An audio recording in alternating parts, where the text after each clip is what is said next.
ONE Championship this Friday, Amazon Prime. Guys, I've got to tell you, I love this mixed format of martial art. I really must tell you that. To be able to see kickboxing, to be able to see grappling. Grappling has never been featured on this level. And of course, we're going to see MMA. We know that. But ONE Championship is really changing what it is they bring us. This has really never been done before. Not to this extent. The opportunity and the exposure that Chachery is giving to pure grappling. Not to mention, I love the rules. Now, I reserve, like you, the right to come back and complain about the rules someday. Perhaps this was because of Mikey. Perhaps this was because of the absolute aggressiveness of Mikey that I love the rules. But I do like that exposure. I do like that we're going to bring the judges in. I like that the criteria they're looking for is whoever tried to finish the match more times than his opponent. I get that. That's simple. That's fair. Now, to be great in this sport, what do you have to do?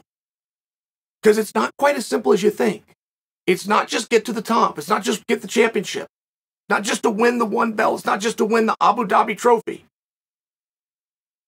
If other guys did that, and we, the audience, has to sit back and judge who's better, we're going to have to turn to something else.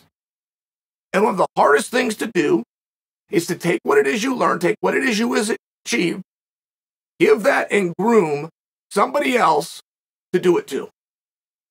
The great wrestlers of this country, the ones that we really revere, John Smith, Kevin Jackson, Chael Sonnen, all won the Olympics and then trained somebody else to also win the Olympics. I spent a day at Andre Gavo's. That's what this is about. I spent Friday out at Andre's gym. I'm going to bring you guys some very rare footage you'll never see anywhere else. But to watch the army that Andre Galvao has put together over the better part of a decade, and to watch the success that these guys are having while Andre himself was the sitting champion, that is one thing that the great coaches have yet to do. And I wouldn't suggest anybody try to copy Andre. When Gordon Ryan finally decides he's going to bring up the next crew, I would encourage Gordon to wait until he's done competing. I've not seen anybody in sport, and that includes basketball, that includes football, that includes baseball, sport of any kind, volleyball, tennis, golf. I've not seen anybody train and prepare themselves to be a world champion while simultaneously bringing up the other guys, being the leader. I've only seen Andre Galvao. To tell you how clean, to tell you how organized, to tell you how inviting this gym was would be very tough to do. And there's a room full of killers. Now, you know about the Routolo brothers. There's two of them. They're twins. They started at 3 years old. They were homeschooled. Their father was a grappler. Their mother was a great inspiration. But now they have time. Because of the homeschooling, because they're coaches in their house and their own father, they have time to train 2 and 3 times a day. It is single-handedly what separated the Danaher Death Squad from everybody else. Gordon and Craig and Nicky Jr., just by example, are in there twice a day. Laches, they're in there twice a day, sometimes up to 3 times. Just that exposure is going to separate you. So now you have Kade Routolo.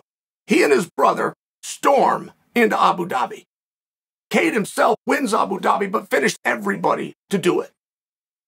He had an experience and he had an exposure, and people are making a big deal about his age. They're talking about how young he is. He was given a black belt by Andre at, I believe, 18, and if I've got that wrong, 17. That's very young.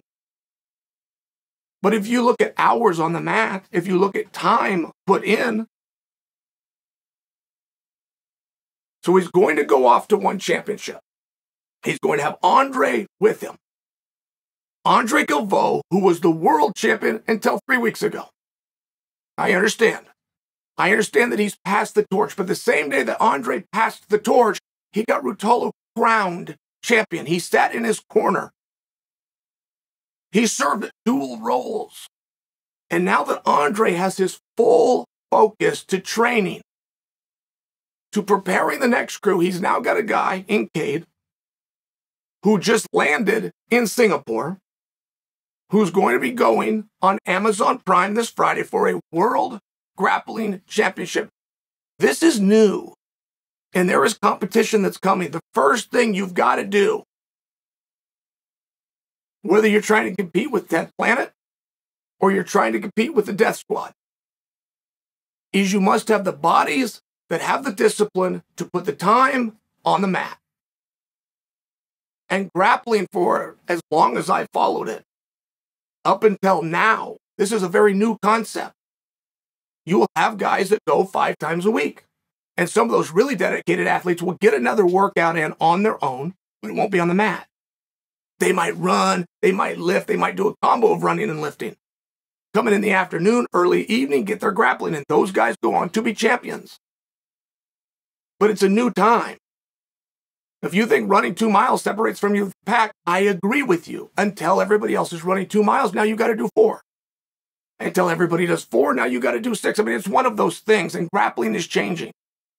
Chachery is helping it. ONE Championship is helping it. You are helping by support it. This weekend, world titles on the line. And it's not just for Kade. It also adds to the legacy of his mentor, Andre Galvao.